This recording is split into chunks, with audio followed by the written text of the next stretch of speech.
Hi everybody, welcome to Healthline. I am Gregory Zarian. Hope all is well and that you are keeping your health on. So I have a question.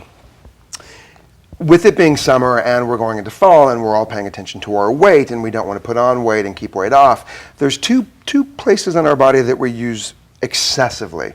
You overuse, you overextend, you overexert, sometimes you may even underuse.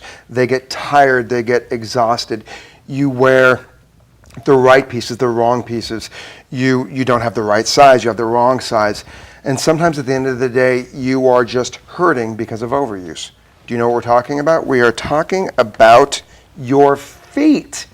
It is summer, as I said, and you are, it's like a new hand. You are outside, you are at the beach, you are shopping, you are rollerblading, you are playing with your family, your friends. Ladies, you're wearing the wrong shoes, the right shoes. You're wearing flip-flops, sandals, arch support, no arch support, and you are wearing articles that are just not the best for your feet.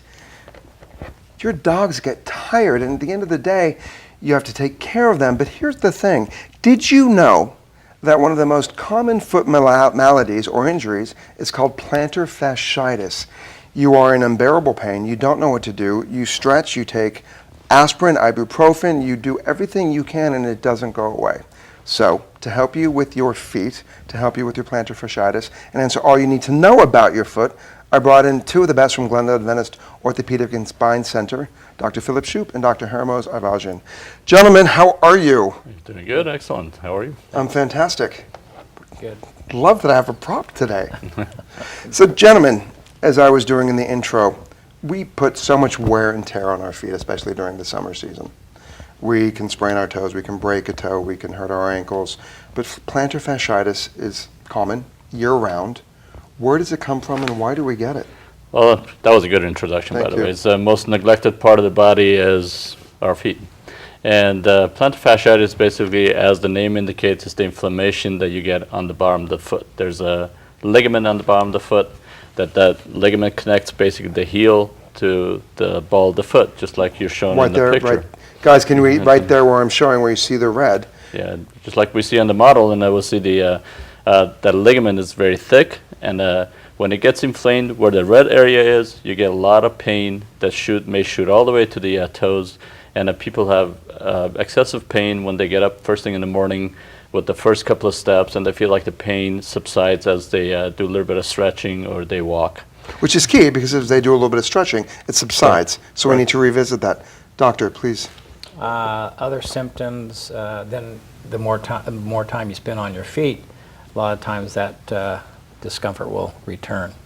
So first thing in the morning, after you've been sitting for a while and stand up, and then prolonged walking, generally the pain will increase.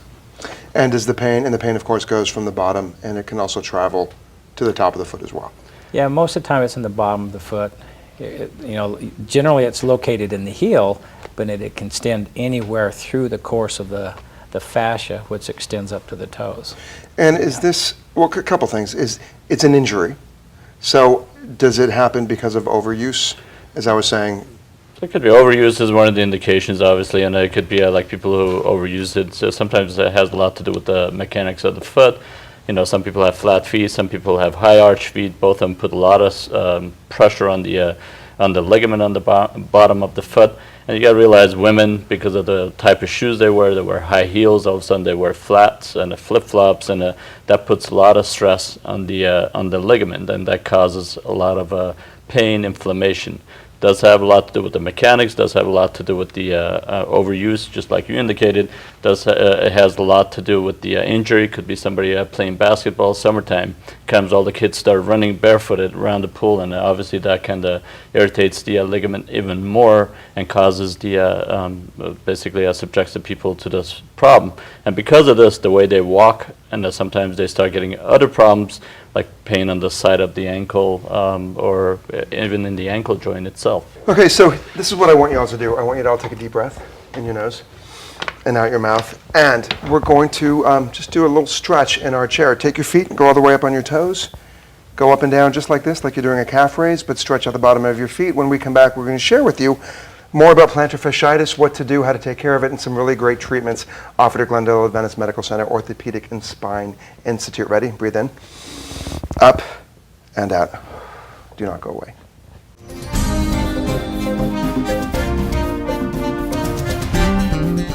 Welcome back to Healthline. I hope you got a glass of water and I hope you are stretching. It's all about the feet. It's all about plantar fasciitis. Joining us today are Dr. Philip Shoup and Dr. Hermos Avazian. They can be located at Glendale Adventist Orthopedic and Spine Institute. Doctors, so as we left off, I had us do some stretches. Are these great stretches for us? That's one of the exercises that we do to strengthen the calves, obviously, but there So are, it's more so for the calf correct. and the feet. There are some stretching exercises that we do to stretch the bottom of the foot, as well as stretching the tendons in the back of the leg, and by basically just pulling the leg up and or pulling your foot up. Just like that? Correct. So where you feel, okay, so for all of you that work a 9-to-5 job, let's dive right into it. And a lot of people that suffer from plantar fasciitis and say, oh, I don't have time to stretch or do anything. What you can do is sit in your chair, put your feet up, and just bring your toes back toward Correct. your mid-chest. Okay, so I would like you to do this throughout the entire episode. Get your stretch on. Doctors, is plantar fasciitis hereditary? Never heard of it to be hereditary. Okay, so Obviously, it's not- there could be some weakness in the muscles, tendons. That could be, or maybe a pes planus or flat feet or high arch feet. That could be hereditary, which kind of makes you prone to get this problem. But plantar fasciitis itself, no. Correct. Do men and women, so do men get it more, women get it more? I find it more common in older people, not so much young. When you say older, give me an age. Over 35, 40. Okay. I mean, you can younger people can get it, but for with my practice, I see usually over 35, 40 years of age. Men versus women, I haven't noticed that. Go ahead. I've seen obviously in men it's different. The etiology is different. In men you see because of overweight, because they don't stretch, they don't exercise for a long time. All of a sudden one day they get up and they decide to run. Well, they That's become when- hereditary. I mean, they become sedentary. Right, exactly. But in women, it has a lot to do with the shoes too. We see because women go through this heel heights, from 6 inches to completely none, and that puts a lot of pressure on the fascia. But still exercises. We're going to go over this obviously, but stretching is very important to do prior to any exercise you do, and you realize that you don't do something for a long time, then all of a sudden one day you get up and you want to do, go back to what you used to do. It's not going to happen. You need to do a lot of stretching. So baby steps to get that exercise back correct. on. I find a lot of times people will have a tendency to do a lot of activities, strengthening, whatever activity they're doing, but they fail to stretch. And so... There was a conversation recently, I think last year, that there was a whole medical thing saying that stretching was not as important, so you completely disagree with that. I find it very important. Yeah. I mean, Okay. I think especially at a certain age. I mean, kids maybe not. Obviously they're so flexible, and when it comes past They bounce certain back age, quicker. yes, exactly. But past a certain age, I think stretching is very important, not to tear your tendon or ligaments. I mean, we had incidents with the athletes; they tear their ligaments, and it's not necessarily from stretching, but it's overuse, obviously, in Correct. case of athletes. So talking about plantar fasciitis, I find the three major muscle groups that we like to stretch are the hamstrings, which are the muscles in the back of the leg, Okay, so the hamstrings are right through the very back. right, Okay. which go up and attach to the buttocks area, Okay. and then the calf muscle, calf. the gastroc, and then the arch, the plantar fascia itself. And that goes back to what we're doing just like this. And that was a good point he brought up. And you're stretching the muscles, you're not stretching the ligaments. You got to realize the ligaments don't stretch that much. Okay. So we're trying to stretch the muscles and also strengthen the muscles to take some of the pressure off the ligament. But again, ligaments don't stretch, muscles do. Well, I love this Tendons because do. none of you have an excuse now. You can sit at your desk and just go like this because you're at your desk by yourself. And even if people are watching, who cares? You're taking care of your plantar fasciitis, the muscles going up to your buttocks, your calves, and your arches. Doctors, so a lot of people, and it's the day and age of intranet and checking things out. You wake up, you land on your feet, and there's this excruciating pain. A lot of people Google what is this, and they will self-diagnose. How do you feel about that? So if somebody has plantar fasciitis, and they think, oh, I can do this and do that, what are some treatments that people can do at home before they actually come to your office and see you? Well, I mean, you can Google heel pain, Okay. and there's a lot of things that can cause heel pain, whether it's a stress fracture or a plantar fasciitis or a pinched nerve. So that can be very educational for the patient. You can certainly initially treat it as if it's unless you've had an injury, you can certainly treat it as if it's a plantar fasciitis. But if it obviously doesn't resolve itself within a few weeks, then it's best to at least see a doctor and maybe perhaps have an examination and get x-rays. Now, speaking of treatments, so what are, because I know there's some surgical procedures, what are some treatments that people can do? Initially, I mean, we always tell them like to stretch out and I put ice on it. Change the shoes sometimes, you know, like a certain shoes with a little bit of heel might work out good for them. Other than that, I mean, as far as treatments in the office, taping, we tape it a certain way to take the stress So, off Doctor, show us, how would you tape it in the office? Well, this tape basically goes all around to kind of reduces the tension on the ligament, basically. And immobilizes some of these joints to take the pressure off. The other thing we do sometimes give an injection, which is usually a steroid, to right about this area where the inflammation is. And that usually takes the inflammation away, therefore takes the pain away. Now people come in, we take an x-ray just to make sure there's nothing else going on because, you know, as Dr. Shoup indicated, the heel pain is not always fasciitis.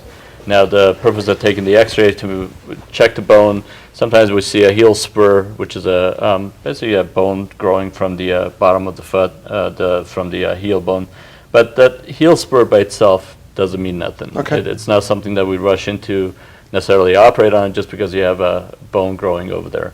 Because that usually, I think we all agree that pretty much the pain is from the inflammation, not so much from the bone. Right. So, you tape it. What are some procedures that you can do, Doctor? Well, other conservative things, you can use night splints for the pain that you get first thing in the morning, which keeps it's a passive stretch on the calf. There's orthotics or custom inserts. Therapy, obviously. Yeah. Surgically, there's procedures like PRP or platelet-rich plasma. So what does that do? Basically what we do is take some of the patient's blood and we spin it and take portion of the blood that has more of the growth factors in it, the healing properties, and we just inject it right back into the So you're basically using your own body to It's like a body. stem cell, basically. I was just and thinking that's stem the cell. things, and that Right. you take the fibroblast and it just inject directly where the inflammation is. Hopefully, that's kind of improves the healing, basically. Okay, you brought an instrument in regards to a procedure, which I want to talk about in a second. You know, we were saying in regards to, let me address women first. Women in high heels. Yes. They're okay to wear, yes or no? Up to a certain height, yes. I mean, excessive. What is considered short- excessive, Doctor? Well, anything over, I think, 1.5 inch is really excessive. But, Because that adds a lot of pain to the back and the neck and the shoulders and... puts your back in a awkward position, it tightens the tendons in the back of the leg or the calf muscles, and when you take your shoe off, all of a sudden you're overstretching the tendon, and you feel the pain, and you feel the pain in the back, you feel the pain in the calf.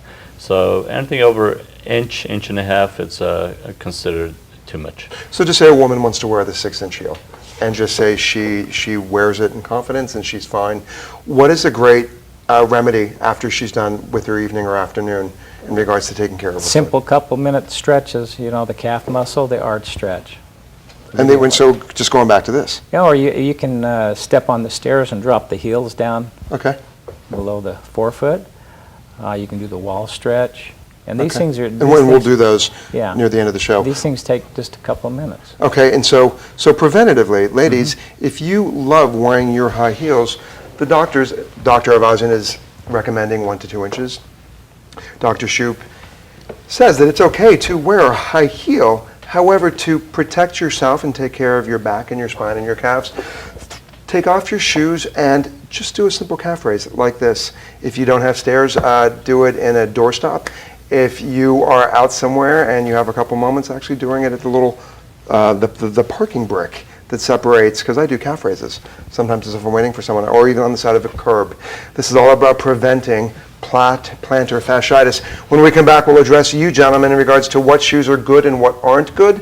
We'll talk to you about inserts in shoe soles, and we'll share with you a procedure that is done at Glendale Adventist Orthopedic and Spine Institute. Okay, ready? Breathe in and breathe out. Lift those legs, and together. 1, 2, 3, 4. We'll see you when we come back.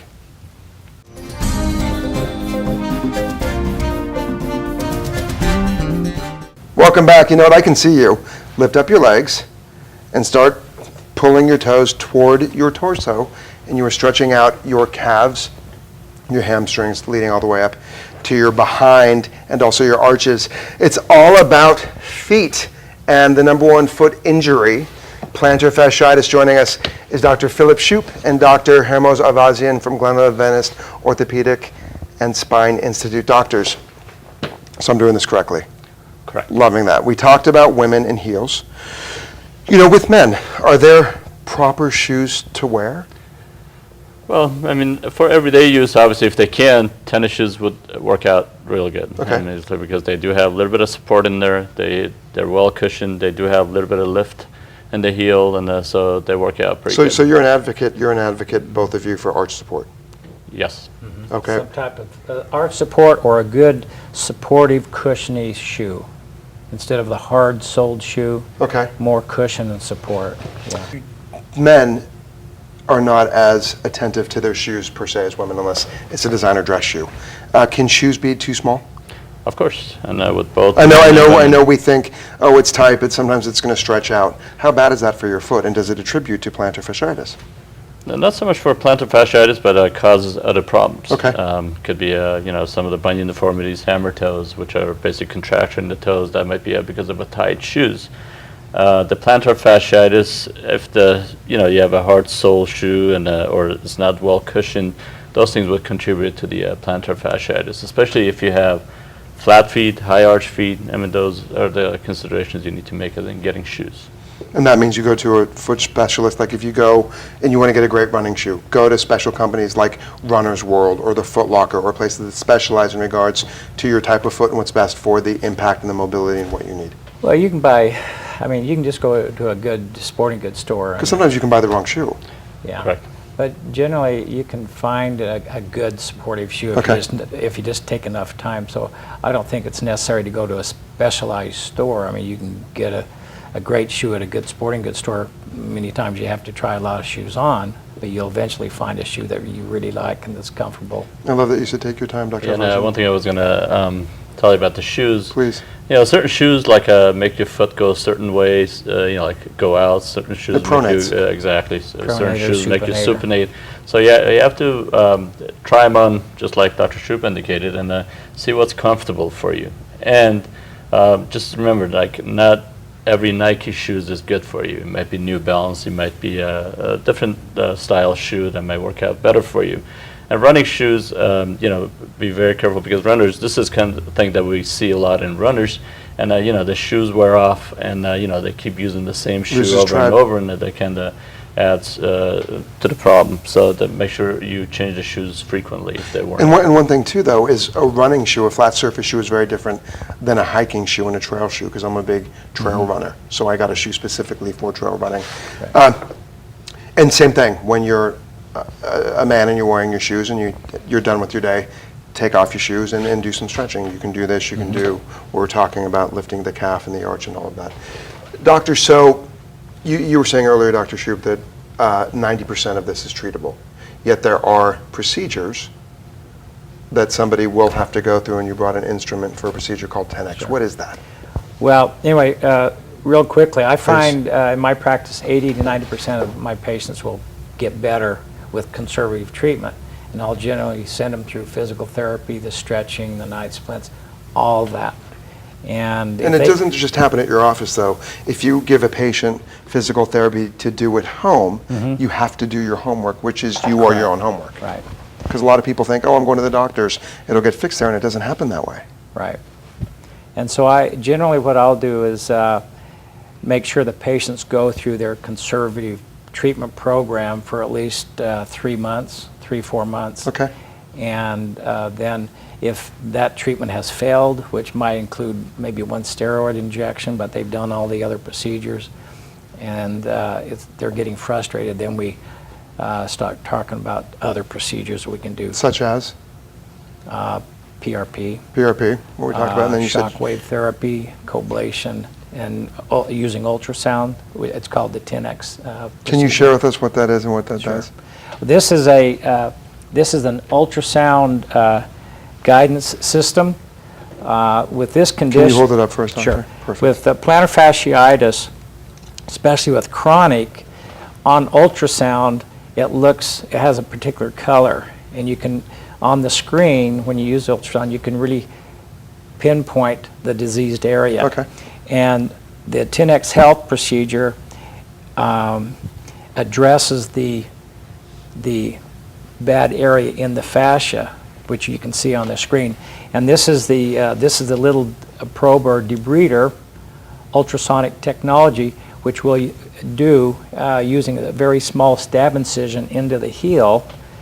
Okay, and we can see this on the screen into the area that's diseased. And what this does is it actually breaks the diseased tissue out, and it irrigates it and suctions it out. So this is tubing that's attached. It looks like a pen. Yeah, this is tubing that's attached to a console that irrigates and sucks the diseased tissue out. Are you then completely cured after this treatment? Well, I find in my practice at least 90% of my patients are healed with this procedure. That's fantastic. And most of my patients, probably by 2 months, 2.5 months, are asymptomatic and they're doing well. So is the recovery time up to 2 months, or is recovery time pretty much once that's done? Well, it's a gradual process. During the first 6 weeks, there's no high impact. Okay. Okay, you're in a cast boot for maybe a week, 2 Okay. weeks, and then go to regular shoes. No high impact, no running, no jumping, just normal walking for approximately 6 weeks. And the pain gradually just goes away. And usually most of my patients by 2 months are pretty much pain-free. That's fantastic. I gotta tell you, I had patients that did this procedure and they didn't follow the advice and didn't wear the boot. I love that you're saying this. And they were fine. They did okay. They didn't have any pain. There are different procedures though. This is not the only one. There's certain procedures like shockwave treatment that he mentioned is for increasing the basically the blood flow to the area, and the goal is to by increasing the blood flow to take the inflammation eventually away. Or topaz, which is a different procedure, which is something similar to it. You just drill a lot of holes in the ligament. By doing that, you're increasing the blood flow to the area. Radio frequency. Right. And so those are the procedures you can do. People that don't like to go under anesthesia, because it still requires a little bit of a numbing and all that, even though you can do it locally. Sometimes injections of different sorts are available now. So you have so many choices, and then now we're more and more getting away from doing the old way by cutting it open, cutting the ligaments or shaving the bone. As I mentioned before, we don't shave the bone anymore. We don't intend to shave the bone anymore, because that does more harm than just doing those procedures, which are simpler but are more effective. I haven't done any open procedures for over 2 years. That's fantastic. Whether it's PRP or prolotherapy or the 10X, which is my favorite procedure now. That's fantastic. Doctors, we have to wrap up. Really quickly, how important is diet and exercise in regards to all of this? Because that's really important for us to talk about on Healthline. Diet, maintaining good body weight. Because you said earlier, men that are obese, that's a lot of weight on your feet. Correct. And you have to, like diabetic patients, obviously they have to be careful. And remember some of this, I just want to mention one thing, and not every heel pain is fasciitis. So just don't get repeatedly injected thinking like it's going to go away, because I had patients, I'm sure he had patients that they had like 6, 7 injections, they go like, oh, it's not going away. Just not every heel pain is fasciitis. Could be something related to your back, could be related to nerves, could be related to circulation, could be other diseases that cause the heel pain. And the kids is totally different, and so that needs to be investigated. Yeah, that's very important. And normally in my practice, I will not do more than 1 or 2 steroid injections into the heel. And if I find that's not working, then we proceed to other treatment options. Dr. Shubin, Dr. Arvazian, Thank you for your time. So I hope you decided to get your feet on and take care of them and do some stretching. And if you think that you have plantar fasciitis, please feel free to Google, do your homework. If not, visit Dr. Shoup and Dr. Avajan at the Orthopedic and Spine Institute at Glendale Adventist Medical Center. Because remember, the most important conversation you are going to have is about you and your health. So why not have one right now? So we were talking about stretching, doctors. I was doing the feet up, back toward me. You are in line at the supermarket or at a department store. Am I doing this right? Right foot, just say you're stretching out your left plantar fasciitis. Bend your front leg. Bend my front leg. Yep, back leg is straight. Back leg is straight. And the Back heel down. is down. Like that. Correct. So And hold that for maybe 15, 20 seconds. I'm going to hold this. I'd like all of you to get up. Take a breath in and breathe out. For all of you that say, oh, I don't have time to do this, yes, you do. You can do it the entire time that you're watching us on Healthline. Have a great night, and I have about 10 seconds left, and then I'm going to reverse my legs and repeat. Have a great night. We will see you next time. Thank you.